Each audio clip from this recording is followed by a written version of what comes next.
भव सागर तीरों, दुखद भव सागर तीरों, वीतरागी में त्यागुरो, सरल स्वभाव मुनीश। डूंगर गढ़ से दो हमें, कर से शुभ आशीष, यही प्रार्थना है गुरु, पाओ मृदु स्वभाव। हर एक पल बहुमूल्य है, चुको ना यह दाम। आदि तीर्थंकर श्री आदिनाथ भगवान की, श्री शांति विधाता शांतिनाथ भगवान की, श्री 2400 तीर्थंकर भगवान की, संत शिरोमणि मृदु स्वभावी आचार्य गुरुवर्षि विद्यासागर जी महाराज की, 10 लक्षण महापर्व की, उत्तम मार्दव धर्म की। भाई बच्चियों, जहाँ ज्ञान है वहाँ पर मान नहीं है, और जहाँ पर मान है वहाँ पर ज्ञान नहीं है। दोनों भिन्न भिन्न है, जाति भिन्न भिन्न है, स्वभाव और लक्षण भिन्न भिन्न है। फिर भी यह जीव अज्ञानता की पराकाष्ठा की वजह से ज्ञान का ही मान कर बैठता है, ज्ञान का ही मान कर बैठता है। मान का ज्ञान तो करना ठीक है कि मान का ज्ञान हो जाए, ज्ञानी मान का ज्ञान करता है और अज्ञानी ज्ञान का मान करता है। कितना अंतर है। जहाँ ज्ञान है वहाँ पर मान नहीं हो सकता। कुंद कुंद स्वामी भी समय सार ग्रंथराज में यही कहते हैं, माणो नाणम नहवदी, जम्हा माणो न नाणे किंची तम्माणम माणम माणम जड़ाविंती। सीधी सी बात कही कि मान कुछ भी जानता नहीं है, ज्ञान जानने वाला है। मैं ज्ञान स्वरूपी हूँ, मैं मान स्वरूपी नहीं हूँ। यह सब कुछ होते हुए भी जीव आखिर मान क्यों करता है, क्यों आता है मान? जितना पर वस्तुओं से संबंध जुड़ेगा उतना मान पनपेगा, उतना ही मान होता चला जाएगा। और पर वस्तुओं से संयोग संबंध खत्म हो गया, अंतर से निर्मोही हो गया, निरीह वृत्ति वाला हो गया, तो यकीनन उसके जीवन में अब मान कषाय नहीं आ सकती। तो आचार्य भगवान कहते हैं कि कर्तृत्व की जड़ें काटना ही मार्दव धर्म है। कर्तृत्व की जड़ें काट देना, मैं पर का करता हूं, मैंने ये किया, मैंने वो किया, मैंने सारे घर को सिखाया, समझाया, ज्ञान दिया, मैंने ही तो संस्कार दिए। मैं नहीं होता या कि मैं नहीं होती तो क्या करते, ऐसे ही रखड़ते फिरते। तुम भी तो रखड़ रहे थे अनंत काल से, तुमको किसने ज्ञान दिया? समझो, तुम्हारी जब काल लब्धि आई, तुमने अंतर पुरुषार्थ किया, फलतः तुम्हारे भीतर में ज्ञान जागृत हुआ, और ज्ञान हुआ है तो मान करेगा नहीं, ये बात पक्की है। 8 तरह के मान से वह विमुक्त हो जाएगा। कर्तृत्व की जड़ें नहीं रहेगी, वह तोड़ करके उखाड़ करके फेंक देगा उसे।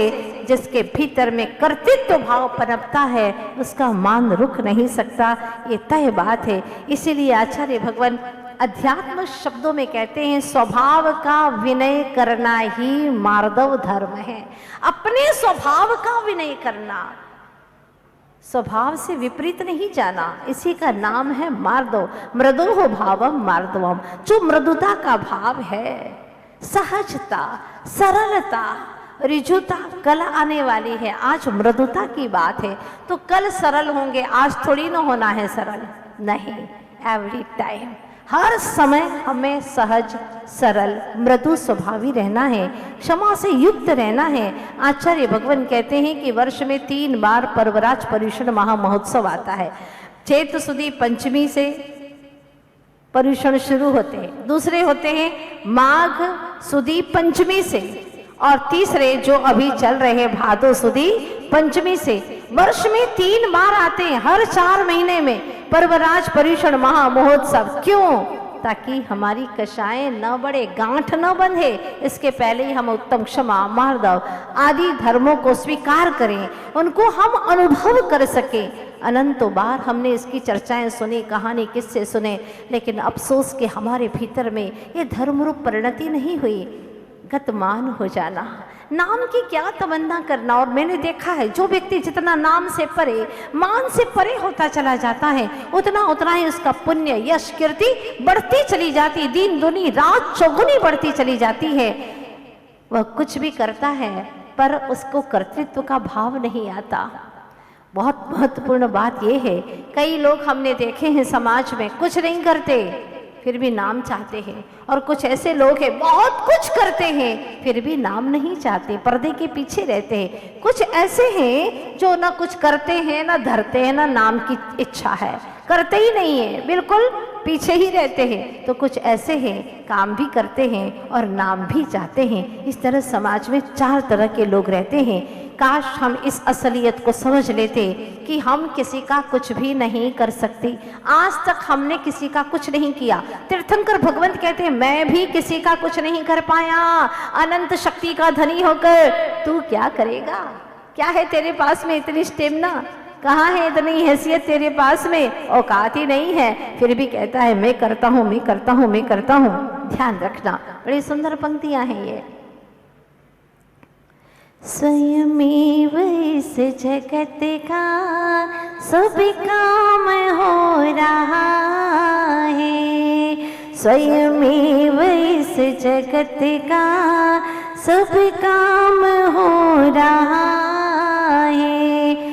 हमको भी धीरे धीरे श्रद्धान हो रहा है, हमको भी धीरे धीरे श्रद्धान हो रहा है।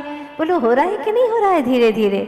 हाँ, कईयों को तो अंतर मुहूर्त में ही श्रद्धान हो गया, हो गए सम्यक दृष्टि।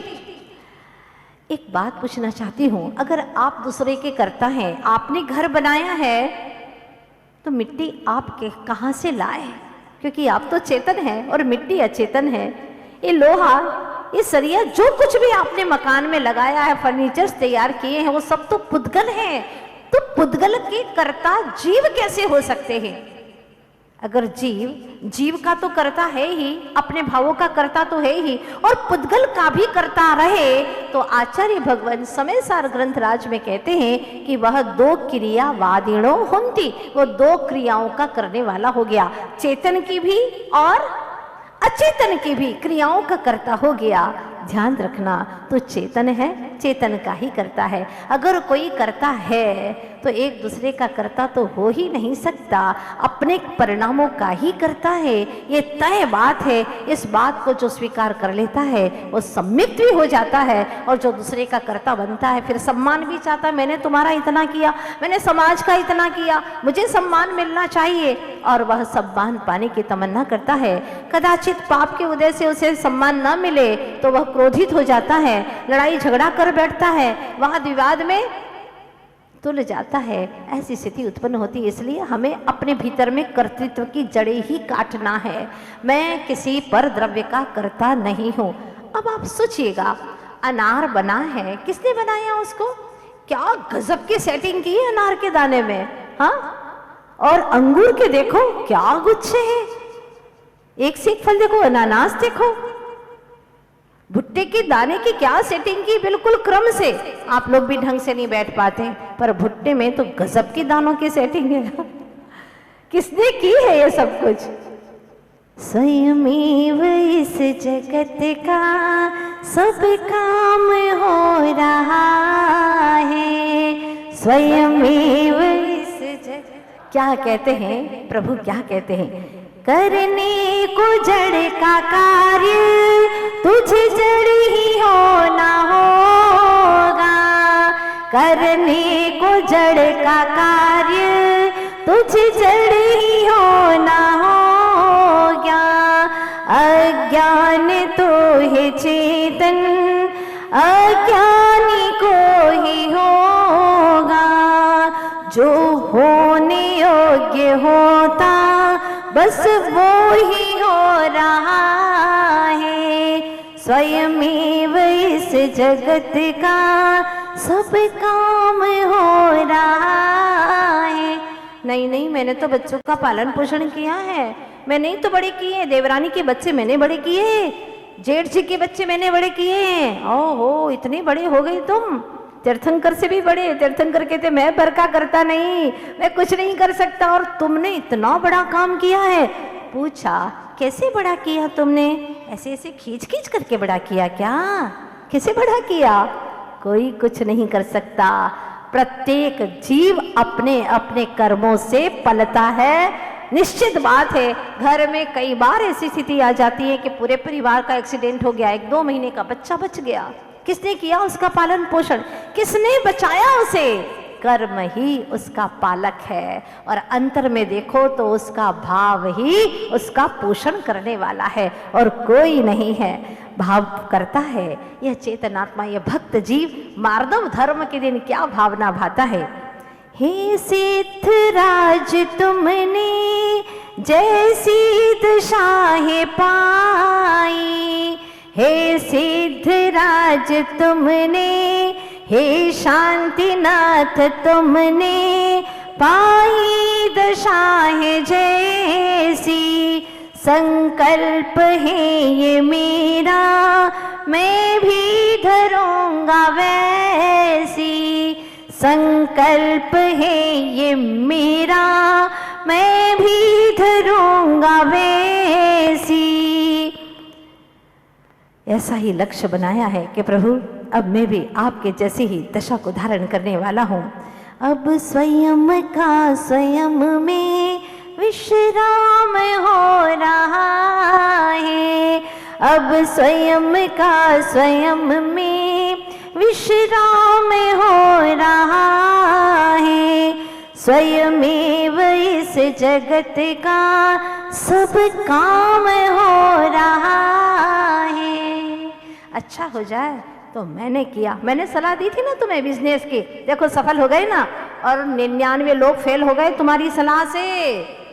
तुम्हें थी उसके बारे में कोई जिक्र नहीं करते। ये ही कर्तृत्व का भाव, मैंने किया, अच्छा हुआ तो मैंने, और बुरा हुआ तो देखो तुम्हारा कर्म ही ऐसा था, इसमें मैं क्या कर सकता था। इस जीव को अहंकार छोटी छोटी बातों में आता है। मैंने किया, मैंने लिखा, मैंने बोला, एक थोड़ी सी चीज बोल दी, अच्छा रहा ना। अगर कोई नहीं पूछता है तो पूछता है, ये अहंकार। देखो मैंने कैसा बोला, अच्छा बोला ना, हाँ मैंने नृत्य कैसा किया, अच्छा किया ना नृत्य, हाँ बहुत अच्छा नृत्य किया तुमने। मैंने भोजन बनाया आज, मेरे हाथ का कैसा लगा? तुम्हारे हाथ का भोजन बना है कि पुद्गल का भोजन बना है, ये बताओ मुझे। किसका बना है भोजन? पुद्गल का बना है। मेरे हाथ का बना भोजन तुम्हें कैसा लगा? सामने वाला कहते हाँ ठीक था, दिन खराब हो गया, क्या टेस्टी था, लेकिन आप एक बार खा के देखना, हाँ बहुत टेस्टी था। उसने झूठ मूठ तुम्हारी प्रशंसा कर दी। खाने के लिए बैठे तो पता चला कि इसके अंदर दाल में डबल नमक डला हुआ है। समझ में ही नहीं आता, आटे में नमक नहीं डाला, चावल में नमक नहीं डाला, सब्जियों में नमक नहीं डाला, और एक में डाला तो डबल डाल दिया नमक, लेकिन प्रशंसा चाहता है। एक कवि की जीवन की घटना है, जो मरण को प्राप्त हो गया है। बड़ा ही मेधावी था, अभिनेता भी था, और बड़ा अच्छा नाटककार था, श्रेष्ठ कवि था। कहते हैं कि उसकी मृत्यु हो गई, और जब मृत्यु हो गई तो उसकी अंतिम में जो श्रद्धांजलि सभा होती है, उस श्रद्धांजलि सभा में जो फिल्म का मुख्य कंपनी का मालिक था वो स्वयं आता है और श्रद्धांजलि में बोलता है, जिसका मरण हो चुका है वो अभिनेता बहुत अच्छा कलाकार था, उसको अभिनेता मैंने ही बनाया था।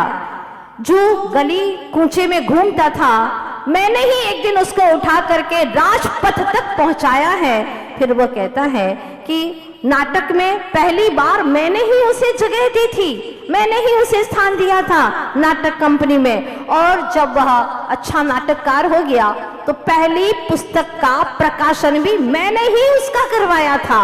और सुनिए, फिल्म जब उसकी बनी तो पहली फिल्म भी मैंने ही बनवाई थी। आज तक जितना भी उसे यश ख्याति कीर्ति हासिल हुई है वो सब मेरी बदौलत। जब वह कंपनी का मालिक ये बोलता है तो कहते हैं कि वो मुर्दा जो पड़ा हुआ था उठ करके बैठ गया। मुर्दा उठ करके बैठ गया और कहता है कि तुम इतनी देर से किसकी प्रशंसा कर रहे हो? अपनी अपनी प्रशंसा किए जा रहे हो। हाँ, तुम्हें गढ़ना है जमीन के अंदर या मुझे गाड़ोगे? बताओ, तुम्हें ही गढ़ना पड़ेगा। वाक्य बदलो अपने, मैं बर्दाश्त नहीं कर सकता। हरगिज इतनी सारी प्रशंसा किए जा रहे हो। बात बड़ी मौलिक है, मुर्दे ने उठ करके बोला हो या ना बोला हो, लेकिन ये चुनौती है कि एक मुर्दा भी दूसरों की प्रशंसा सहन नहीं कर सकता। तो फिर जिंदा लोगों की बात तो बड़ी मुश्किल है। सोचता है जिंदा आदमी दूसरों का हो रहा है सम्मान, लगता है कि मेरा हो रहा है अपमान।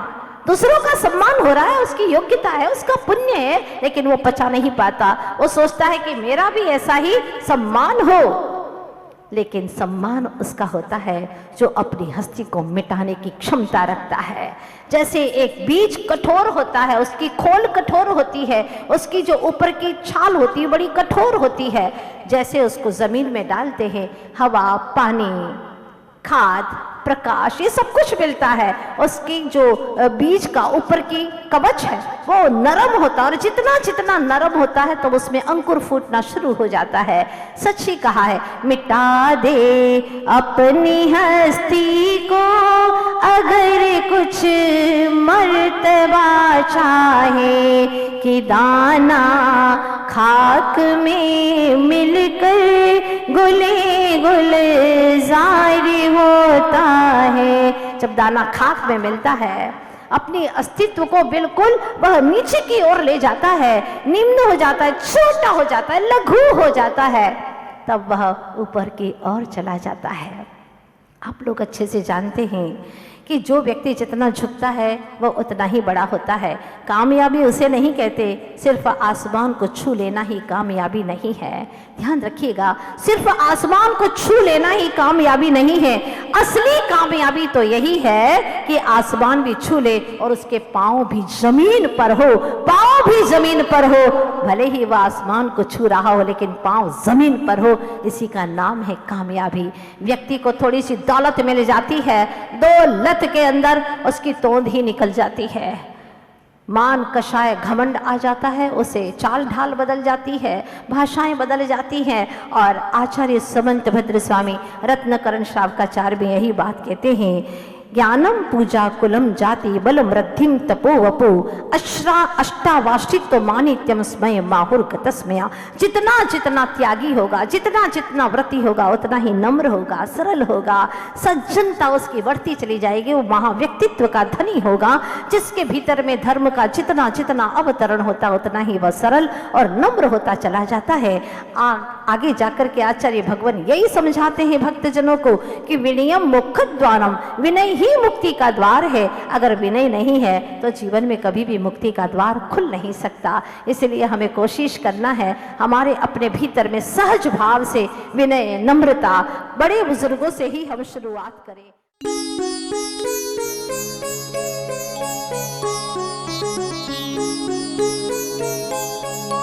परम